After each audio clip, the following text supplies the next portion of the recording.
Impact Wrestling Spring Slugfest. They got the coolest names for these tour shows.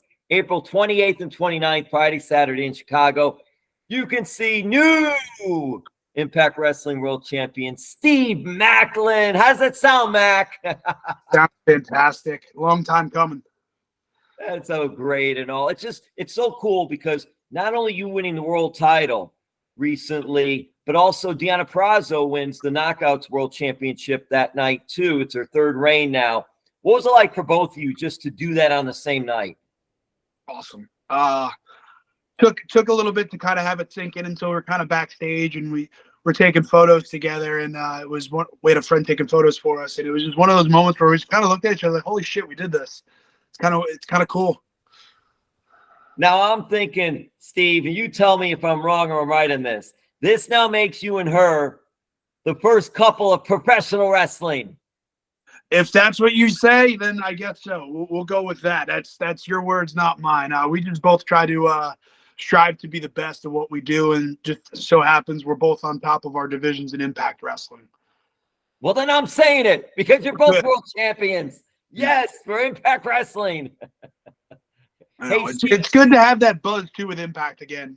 For the past year and a half, 2 years, it's just been building more and more, and especially with the shows we have. And now we're getting with Spring Slugfest coming up in Chicago, and then we're in London, Ontario for Under Siege, and Columbus, Ohio, just for Against All Odds, and then we have Slammiversary in Windsor, and just so many good things happen. We're kind of married to Canada for right now, which is not a bad thing. We haven't been in that market for a while since COVID. And since all those restrictions lifted, it's good to be in a different area and get to see more fans that have been waiting for us to come back to the certain towns that we've been in before. And it's just great to be on the road traveling, and now to be the Impact World Champion and carry the banner for Impact along with my wife is it's awesome. Steve, what do you think has been a turnaround for you just to get to that level and get that opportunity? That's just it, opportunity. Being given that opportunity by Impact and having the trust in me from creative and Mr. President Scott D'Amore, who me and him don't get along very well lately, but it's just having that trust and that opportunity I was given, and being able to be handed the ball and run with it and not look back at anybody. Everyone has some type of ride in this journey of pro wrestling, roller coaster ride and all. Did you ever think, okay, hey, I'm going to stick with this. I'm going to keep going. I'm going to keep grinding. Were there doubts? Were you always confident? What was it like, this ride, to get to where you are now? That's just it. There's always doubts. There's always questions in your own head. Am I doing this? Is this for the right reasons? That's the thing too, is I love this. I love being a professional wrestler. I get to be a big kid every day in my life. And it's the greatest feeling in the world to do that. And there's a lot that goes with it, but it's the moments like Rebellion, standing there at the end of the night, holding the Impact World title and hitting the boss, and being able to just stand there and enjoy that moment and just bask in the hate from Canada was just great. And those are the fulfilling moments you work for, and you build yourself to get to at some point. You see yourself doing, where if you're grinding and you're never getting there, then it's going to happen. But at the same time, you know how to grind. And that's the thing too. Things aren't going to always work out, but when they do, it's a great feeling. Chicago, where you're heading, and you mentioned Canada as well. Those fans, what markets? They're just unbelievable. What are your thoughts of working those markets and seeing how passionate the fans are in both? Well, last time we were in Chicago was me and Sami Callihan. We had a no disqualification match all over the place, and the crowd in Cicero was amazing. Hopefully they bring that same energy and even more energy for the 2 nights that we are there for the tapings that we have going on. But God, it's just good to be out and just traveling again. There's so many different markets I want to hit as well. I'm still waiting when we're going to Jersey, or when we're going to North Carolina, or even the UK, or even out on the West Coast here in the States. And but it's just good to get out and travel again and be on the road, and getting just Impact to get that buzz behind it. And it's fun. It's fun just traveling the road. This is what you dream of as a professional wrestler, is traveling the road. Or at least I did, getting into it, is going out and traveling and just working our asses off and enjoying every moment of it. You mentioned New Jersey, and I'm curious, when you first meet Deonna, did the New Jersey connection help in getting your relationship started? Kind of for conversations, just because we grew up 30 minutes from each other when we didn't even know that. So it's just funny how like, oh, like I know this place. She go, I've been there. I'm like, oh, I know this place, and she'll be same thing, vice versa. Like just saying, oh, I'm like, I know I've been to that area. So it's just funny how like small the world really is when it comes down to it. And here we are, two Jersey kids that meet in Florida. Two Jersey kids meet in Florida, end up getting married, and now both are Impact Wrestling champions. Steve, it's so cool when you think about all you've been through, what you've done and all. And if you could just take us back to the day of that event where you won the world title, Impact Wrestling World Championship. What was it like for you that day as far as just getting ready? Do you more or less stay?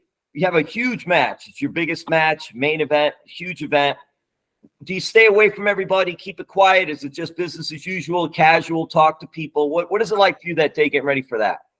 Business as usual, but also I just kind of had that anxiety all day, and I was very anxious and just excited to get out there and wrestle Kushida and put on what I felt was probably one of the better matches we had that night. And at Rebellion, the whole show from top to bottom killed it from beginning to end, is with Ultimate X, and then ending with my wife beating Jordynne Grace in the main event. And who else doesn't want to see the women main eventing a pay-per-view? Impact does it best. And it's just a good culmination of the story for everyone that night. But mainly I was just pretty reserved in myself, trying to reserve the energy and keep every bit of the energy I wanted to come out in the match that whole day. So it was just more anxiety than anything, but the good anxiety, like just the butterflies were there and I was just anxious. Do you talk much wrestling at home? 24/7.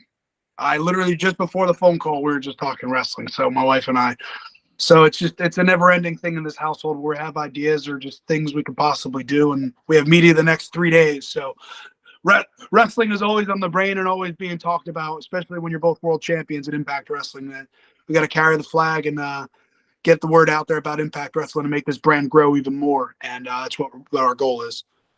Impact Wrestling, 8 p.m. Thursday nights on Access TV. Great roster, great action. What a mix of talent. You mentioned Kushida, former champ Josh Alexander. There's so much you go down the line. For you, who are some of the competitors on the roster you could see as viable candidates for the world title you going up against? Do you have anyone you want to go up against?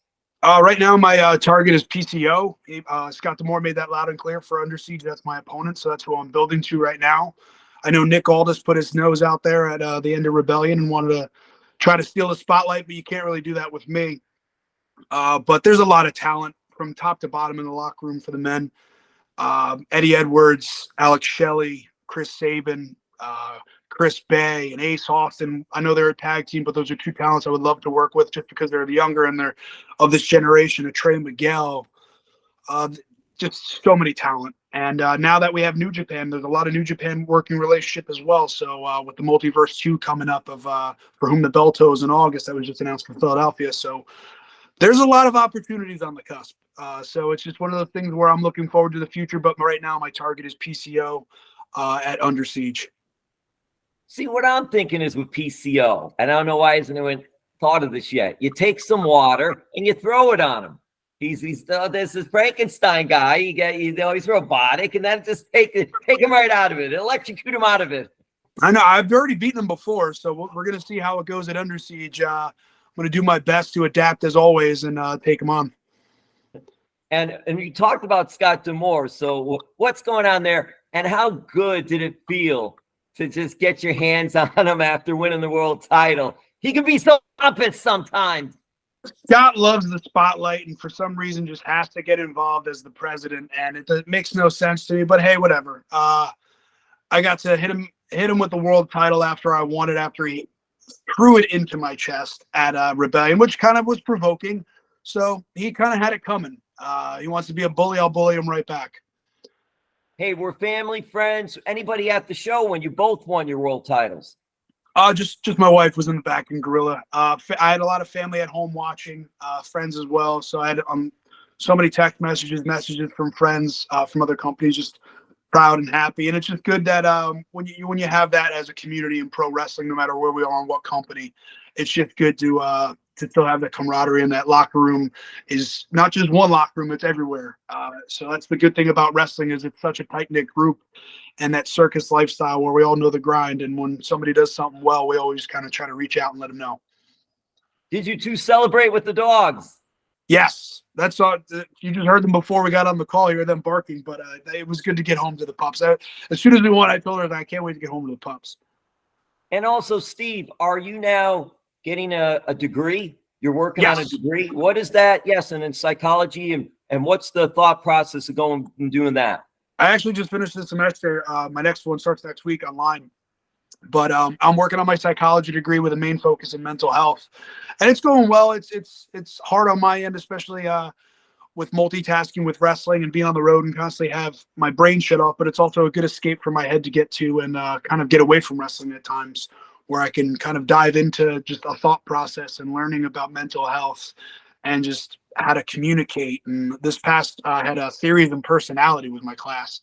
So it was actually a lot of fun to kind of delve into more self-actualization and humanistic thought process of how we are as personalities and how we can read each other, and to just be open to learning from people, which was the main thing I took away from this semester.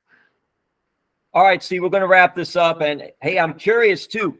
Have you and Deonna now at home watched both matches, sat down, looked at them both, and talked about them, and even just not only celebrated, but also studied them? Yes. Multiple.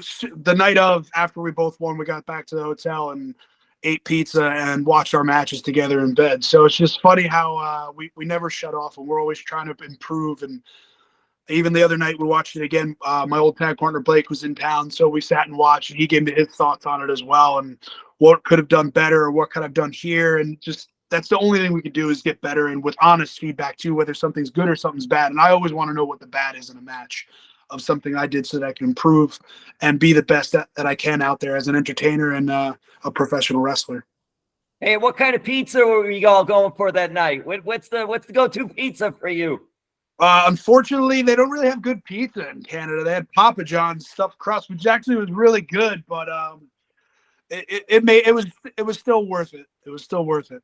Hey, you got Chicago coming up April 28th, 29th. Deep dish pizza is not pizza. It's lasagna.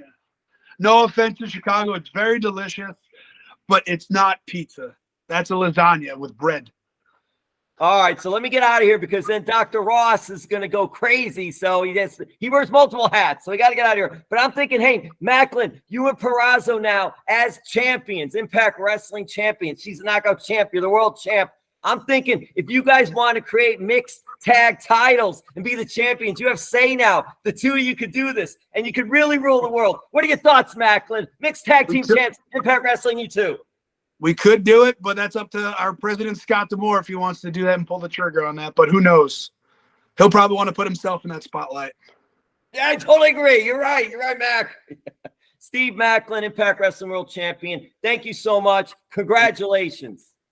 Thank you very much.